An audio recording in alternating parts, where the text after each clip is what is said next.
Good morning friends, welcome back to my YouTube channel. ಇವತ್ತು ಒಂದು ಇದನ್ನು ಉಪ್ಮಾ ತೋರಿಸ್ತಿದ್ದೀನಿ. ಇದು ರಾಜ್ಮುಡಿ ರೈಸ್ ಬರುತ್ತಲ್ಲ, ಅದರಲ್ಲಿ ಮಾಡಿರೋಂಥ ಒಂದು ರವೆ. ಇದು ತುಂಬ ಒಳ್ಳೆಯದು ಆರೋಗ್ಯಕ್ಕೆ. ಶುಗರು, ಬಿ ಪಿ ಇರೋರಿಗೆಲ್ಲ ತುಂಬಾ ಒಳ್ಳೆಯ ಒಂದು ತಿಂಡಿ ಇದು. ನಾನು ಇದು 1.5 ಕಪ್ಪಸ್ ತೊಗೊಂಡು ಹುರಿದು ಇಟ್ಕೊಂಡಿದ್ದೀನಿ. ಆರೋಗ್ಯಕ್ಕೆ ತುಂಬ ಒಳ್ಳೆಯದು. ಇದು ರಾಜ್ಮುಡಿ ರೈಸಲ್ಲಿ ಮಾಡಿರೋಂಥ ಬ್ರೋಕನ್ ರೈಸ್ ಇದು. ನೆಕ್ಸ್ಟ್ ಈರುಳ್ಳಿ, ಹಸಿರು ಮೆಣಸಿನ್ಕಾಯಿ, ಇದು ಸಬ್ಸಿಗೆ ಸೊಪ್ಪು ತೊಗೊಂಡಿದ್ದೀನಿ 1 ಕಂತು. ನೆಕ್ಸ್ಟ್ ಕಾಯಿ ತುರಿ, ಒಗ್ಗರಣೆಗೆ ಕಡಲೆಬೇಳೆ, ಸಾಸಿವೆ, ಜೀರಿಗೆ.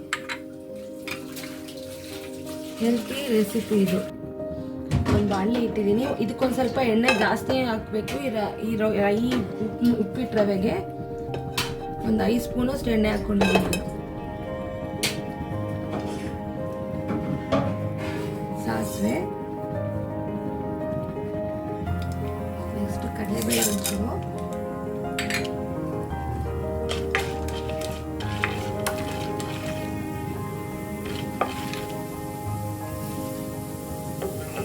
ನೆಕ್ಸ್ಟ್ ಈರುಳ್ಳಿ, ಹಸಿರು ಮೆಣಸಿನ್ಕಾಯಿ,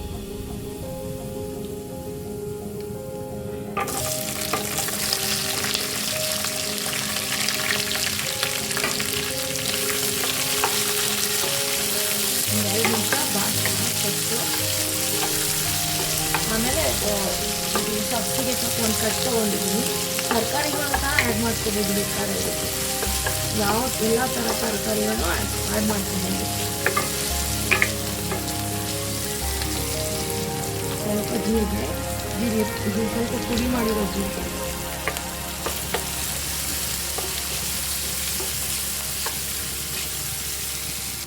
ನೆಕ್ಸ್ಟ್ ಸಬ್ಸಿಗೆ ಸೊಪ್ಪು ಹಾಕ್ಕೋತೀನಿ. ಇದೆಲ್ಲ ಗೋಲ್ಡನ್ ಬ್ರೌನ್ ಆಗಿದೆ.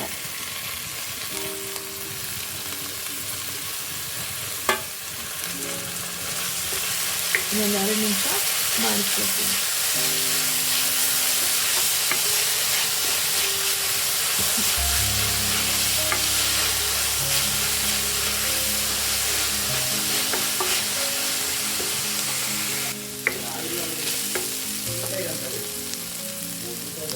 ನೆಕ್ಸ್ಟ್ ಸ್ವಲ್ಪ ಕಾಯಿ ತುರಿ ಹಾಕ್ಕೊತೀನಿ.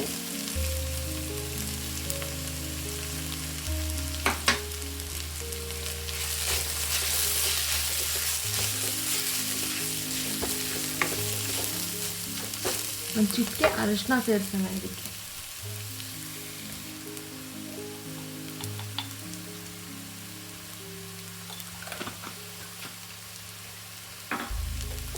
ಇದೆಲ್ಲ ಆಯಿತು. ಇವಾಗ ನೀರು ಹಾಕ್ಕೋಬೇಕು.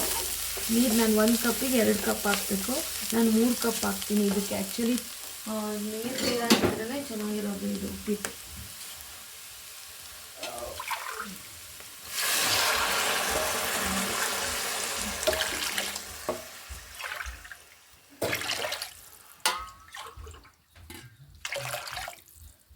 ನಾನು 1.5 ಕಪ್ ಉಪ್ಪಿಟ್ಟು ಇದನ್ನು ರವೆ ತೊಗೊಂಡಿದ್ದೀನಿ. ಇವಾಗ 5 ಕಪ್ಪಷ್ಟು ನೀರು ಹಾಕಿದ್ದೀನಿ.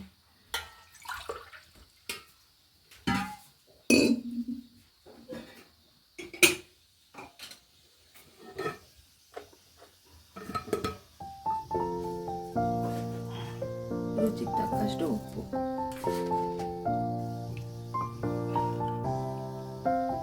ಒಂದು 5 ನಿಮಿಷ ಮಳ್ಳತ್ತೆ, ಆಮೇಲೆ ರವೆ ಬಿಡೋಣ. ನೋಡಿ, ಇದೆಲ್ಲ ಬೆಂದಿದೆ, ಮಳ್ತಾ ಇದೆ. ಇವಾಗ ರವೆ ಬಿಟ್ಕೊಳ್ಳೋಣ. ಸ್ವಲ್ಪ ಕಮ್ಮಿ ಉರಿಲಿ ಇಟ್ಕೋಬೇಕು.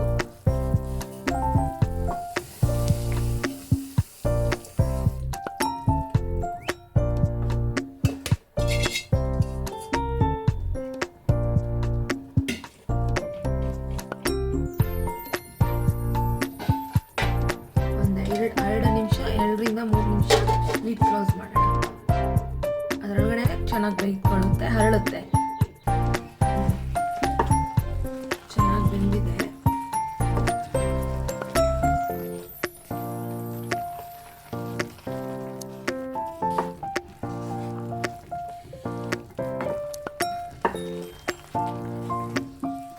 ಒಂದು 2 ನಿಮಿಷ ಲಿಡ್ ಕ್ಲೋಸ್ ಮಾಡಿದ್ರೆ ಆಯಿತು. ಇದು ಆರೋಗ್ಯಕರವಾದಂಥ ರಾಜ್ಮುಡಿ ಬ್ರೋಕನ್ ರೈಸನ್ನು ಮಾಡಿರುವಂಥ ಉಪ್ಪಿಟ್ಟು.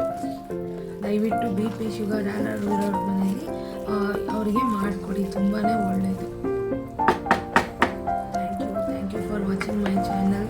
ಪ್ಲೀಸ್ ಸಬ್ಸ್ಕ್ರೈಬ್ ಮಾಡ್ಕೊಂಡು ನೋಡಿ. Thank you. ಮುಂದಾಯ್ತು